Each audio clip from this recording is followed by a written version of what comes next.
Hi, this is Brendan from A13, and in this tutorial we're going to take a look at Assignment 13, Section 6. Our student is Ray Lopez, and we're going to take a look at Ray's Q-Safe Driving Assessment Report form. Now, our learner Ray went for a driving assessment for class Heavy Rigid, which is HR. It was open, and the location was Redcliffe at 8:45 a.m. On the left, we can see Ray Lopez's driving assessment. And let's take a look at the errors that Ray made. Now, first of all, it's got releases clutch too quickly, selects inappropriate gear for the situation, coasts in neutral for between 3 to 5 seconds, excessive crashing of gears, applies foot brake heavily during a turn, late scanning, and does not check the rear vision mirrors before confronting hazards.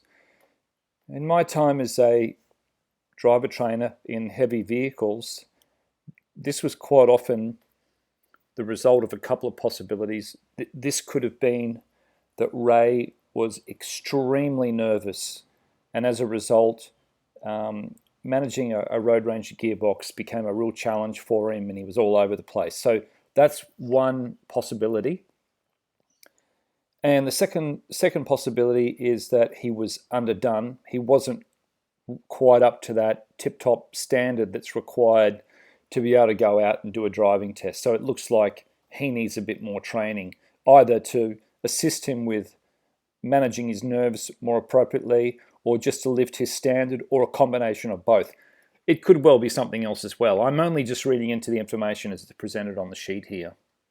So if we go forward, I've just put the errors in 2 yellow boxes there, because basically there's all the errors to do with the clutch and the gears and the braking, and then there's the bottom one, which is does not check the rear vision mirror before confronting hazards. So I would bundle those up and say what we really want to work on with Ray is a starting point of his observation and scanning. He needs to get his eyes up, because if someone's got issues with their gear work, then they need to know how much space they've got to work, because if they're rushing the gear changes at the last minute, that puts a lot of pressure on. So eyes up ahead, manage your space appropriately, give yourself as much time and space to respond as possible, then you're not rushing. And secondly, get that system of vehicle control working, because that's one of the early steps in the system, is the mirror check. So let's take a look. Now, I've just drawn a very simple diagram of the blue rectangle is a truck, and we put the driver up there in the driver's seat. Now, in the Q-Safe test, what Ray needs to do is needs to scan, observe, and monitor the driving environment in every direction as appropriate to the driving task. So that's the first thing I'd work on with Ray. So I'd be watching where he's looking, and I would be promoting that observation and scanning up ahead. I might even ask him questions like, Ray, what are you seeing up ahead? Okay, what have we got coming up here? What speed zone do you notice? What does this sign mean? And so on. And I'd be getting feedback on his knowledge and his interpretation based on what he came back to me with. So with hazards, I'd also be making sure that he was clear on what a road hazard actually was. So a hazard can be any possible source of danger on or near the road that could lead to a crash, and it can come from any directions. So again, it taps into our observation and scanning. I'd be promoting the scanning routine to Ray as follows, is looking long into the distance. Now, they say ideally, if we can see 12 seconds up ahead, that's really good. If we get robbed of that 12 seconds, either by a tight corner, a block out, or something like that, that is meant to trigger our mind to say, slow down. The less time you have up ahead of your vision, the more you need to back off and see what's coming. Okay, checking his mirrors in general every about 8 to 10 seconds. Again, that's the general rule. You may check more often in specific situations. For example, you might be aware that there might be a motorcycle down your back right or back left in a blind spot, and you might just monitor more regularly in case that motorcycle rider is changing lanes, somewhere where you might be intending to go. And check your blind spots with the head check before turning. Now, more so in the heavy vehicle, you're really looking at utilizing all the mirrors on a truck and amping up those checks. Keeping his eyes on the move. So it could be possible, because I've seen this in some drivers, that when they're struggling with the gears, they actually start to look down at the gear stick. That means they're taking their eyes off the road. So what we want is, we want Ray to make sure that he's learnt the gear pattern, because in a heavy rigid category, if they're using like an Eaton Fuller Road Ranger, there's lots of gears, and there's also switches on the gear stick itself for selecting the ranges and so forth, and that can bamboozle some people, and you can see they're driving along, they're flicking it from high to low, just sort of lost. So again, we need to create time, we need to create a calm environment in the vehicle for Ray. Now Ray needs to, as part of that scanning routine, use his peripheral vision. So I've just put two little stars on either side of the slide there, just to show that eyes up, and that you're seeing if there's any activity coming from the left or the right. It could be a car nosing out from a side street or a driveway. It might be a child or a bicycle rider or something like that. But the earlier we see it, the more time we have to respond. Ray needs to work to a plan. So a driving plan will assist Ray to anticipate hazards, order the hazards in importance, and decide what action to take. So there's no point making some random comment about, oh, look, that sign there is, got some discount on a product. That's actually a distraction. That's not vital information. The real information up ahead is there's a broken down vehicle on the road, and we need to either slow down or move to the next lane or whatever the response needs to be.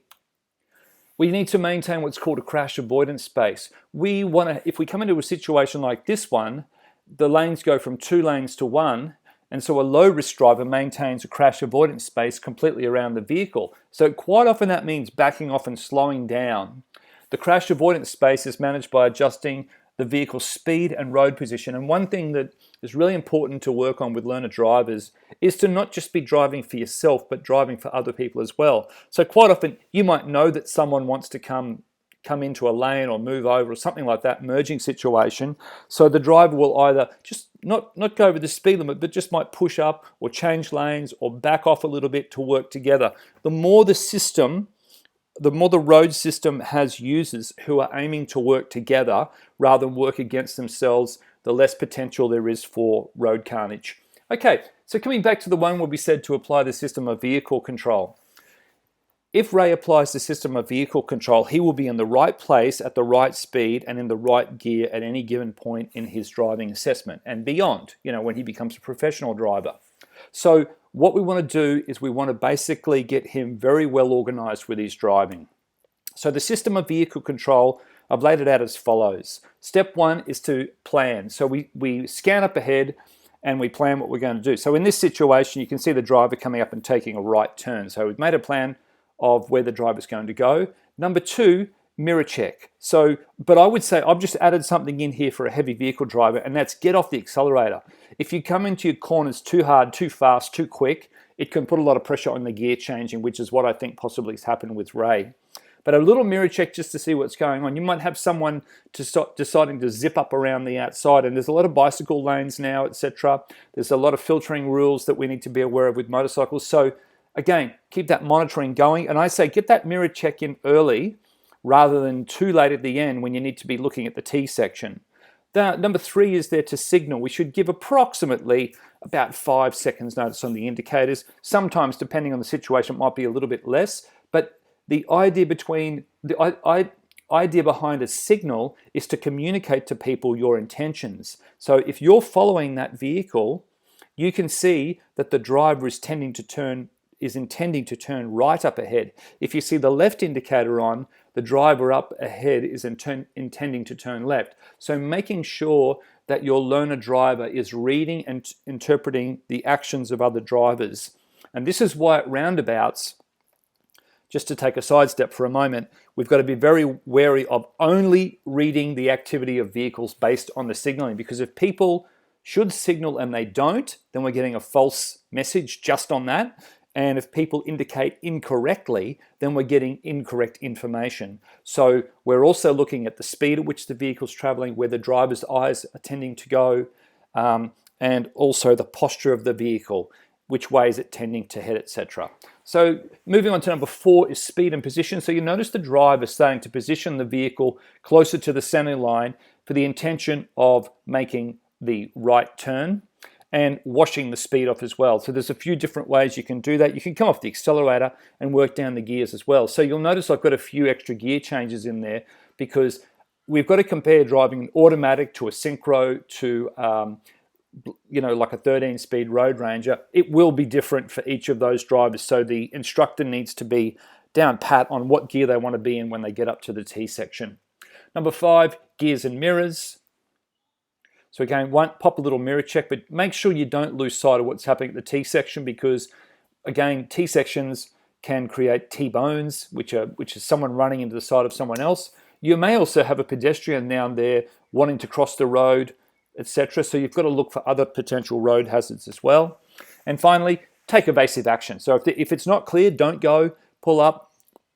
There could also be a stop sign there or something like that. So we've got to be aware of what the traffic situation's telling us.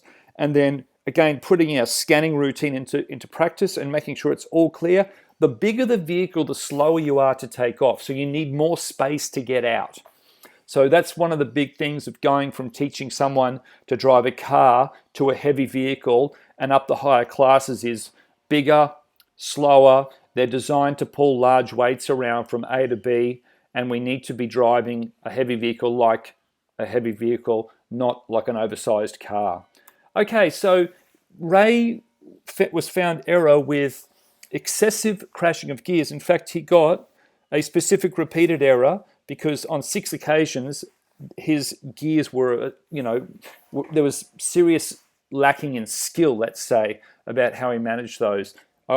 Ray needs to use the correct gears appropriate for speed of the speed, vehicle, and driving conditions. So we really want to work again on that rhythm and timing of the changes.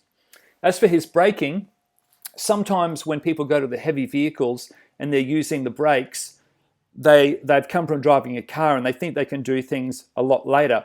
You have to plan a lot earlier in a heavy vehicle. So Ray needs to use the brakes in a manner that is appropriate for the situation. In general, they should slow the vehicle smoothly and progressively. You get some people and they stab the brakes in a heavy vehicle and it causes them to lurch forward. So that's why we need to get off the accelerator earlier and bring the speed down earlier. Okay, the clutch. Ray needs to control the clutch in a manner that produces a smooth take-up of power to the driving wheels and assists the gear changes. So if we've got as many errors as we have with Ray here, it usually means that there's timing issues as well. When you're driving a heavy vehicle, like the one Ray would be using in that test, you have to make sure that you're driving the appropriate rev range for the situation. You have to make sure with the gear stick that your timing of the double clutching, the change to neutral, the change to gear is smooth and in control. If they're out of sync or if the tacho's too high or too low for the specific gear change, that can cause grinding. Okay, so let's take a look at some of the errors that possibly Ray made. Now these, if I was teaching Ray, I would be looking in my follow-up training session for any of these errors that he might make, and then I would be working on actively addressing those. So the first one is excessively and continuously rides the clutch. So make sure that he gets his foot off the clutch after he's double clutching. Rest the foot on the clutch when not being operated for more than 15 seconds. Some people rest their left foot on top of the clutch while they're driving along. So make sure you watch and see the knee actually lift up and come down. Okay, releases the clutch too quickly. You'll feel that as an instructor because you'll lurch and then you'll put your hand behind your neck and give it a rub because it'll be annoying and painful. Okay, coast with the clutch depressed prior to or during a turn.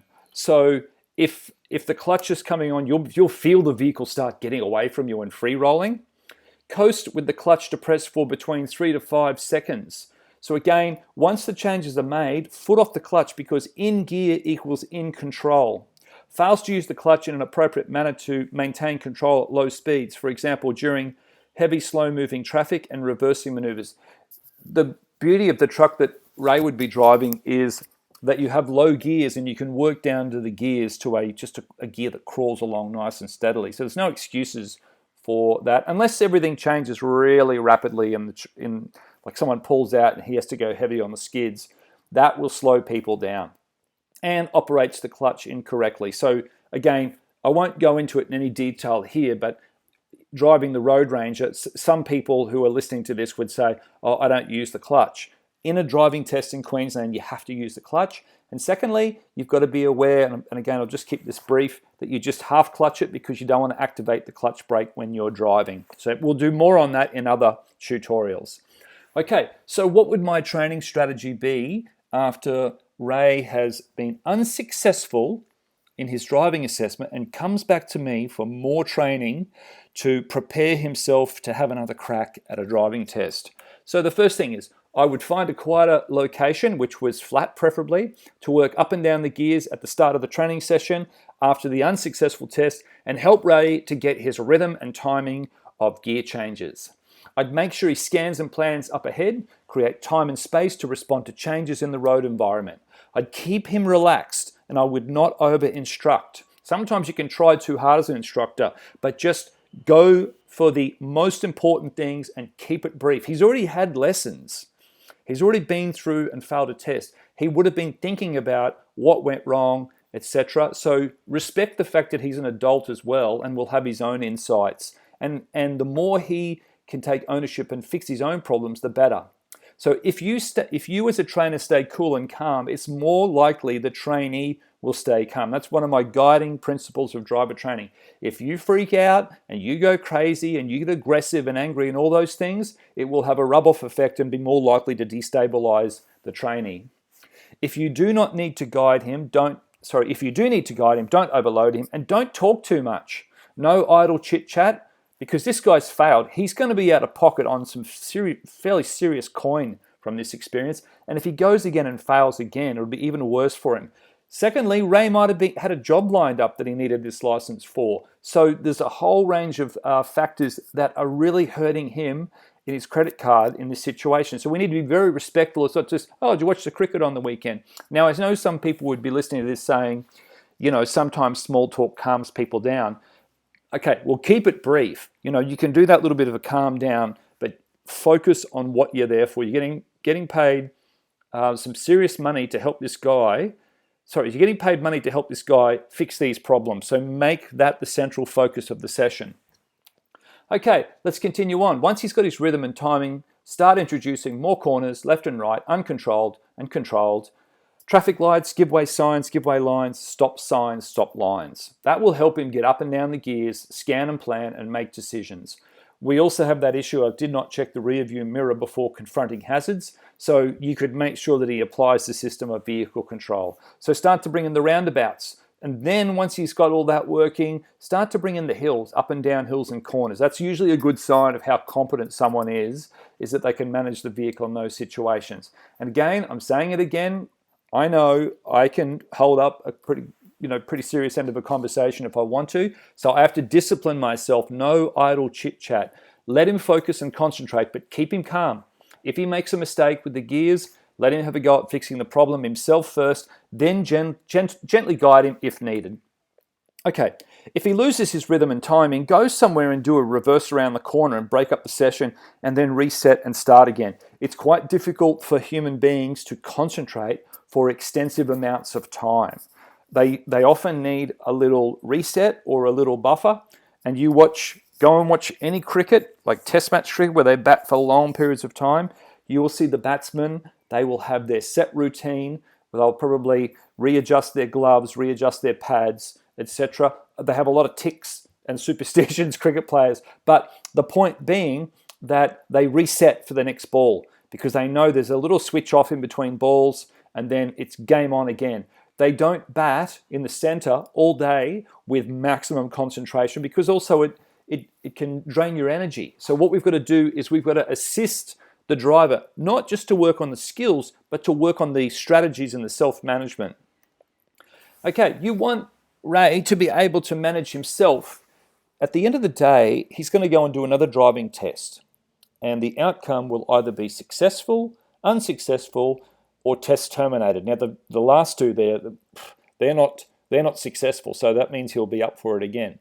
So in that sense, you can help him as much as you can while you're in the training mode, but he's got to do it for himself. So you're always working on making the learner independent in that they've got to manage themselves for the drive. And then a sign of competency is when things don't go according to plan, that the driver can actually manage those contingencies. So thanks for watching. This has been Brendan for Watto Training, and safe training and safe driving.